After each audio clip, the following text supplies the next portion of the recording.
വിവിധ പരമ്പരകളും സ്റ്റാർ മാജിക്കും സിനിമകളുമൊക്കെയായി തിരക്കിലാണ് Diana Hameed. Star മാജിക്കിലൂടെയാണ് താരം കൂടുതൽ ശ്രദ്ധിക്കപ്പെട്ടത്. ഈ ഷോയിൽ വന്നതോടെയാണ് ആളുകൾ എന്നെ തിരിച്ചറിഞ്ഞ് തുടങ്ങിയത്.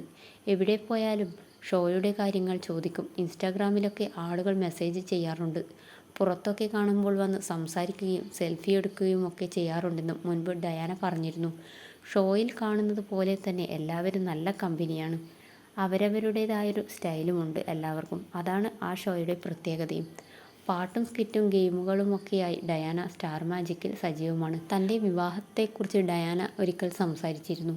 രസകരമായൊരു ഗെയിമിന് മുന്നോടിയായി എത്ര കുട്ടികളെയാണ് ആഗ്രഹിക്കുന്നതെന്ന് ലക്ഷ്മി താരങ്ങളോട് ചോദിച്ചിരുന്നു. ആലീസും ശ്രീവിദ്യയും തങ്കച്ചനും അനുമോളും ആ ചോദ്യത്തിന് മറുപടിയേകിയിരുന്നു. ഡയാനയോട് ചോദിച്ചപ്പോഴായിരുന്നു വിവാഹത്തെക്കുറിച്ചും പറഞ്ഞത്. ഇരട്ടക്കുട്ടികൾ വേണമെന്നാണ് ആഗ്രഹം. ആൺകുട്ടിയാണെങ്കിൽ ആഡം അല്ലെങ്കിൽ ആദം എന്നായിരിക്കും പേര്. കല്യാണം കഴിക്കാൻ പോകുന്ന ആളുടെ പേര് എയിലാണ് തുടങ്ങുന്നതെന്ന് ഡയാന പറഞ്ഞിരുന്നു.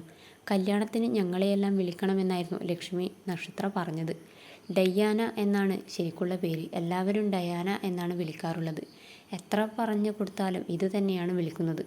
ആളുകൾക്ക് മനസ്സിലാവാഞ്ഞിട്ടാണോ എന്നറിയില്ല അത് മാറാത്തത്. പിന്നീട് ഡയാന എന്നത് തിരുത്തുന്നത് നിർത്തി. ദയവുള്ളവൾ എന്നാണ് അതിൻ്റെ അർത്ഥം. തുടക്കത്തിൽ ആങ്കറിംഗ് ആയിരുന്നു പാഷൻ.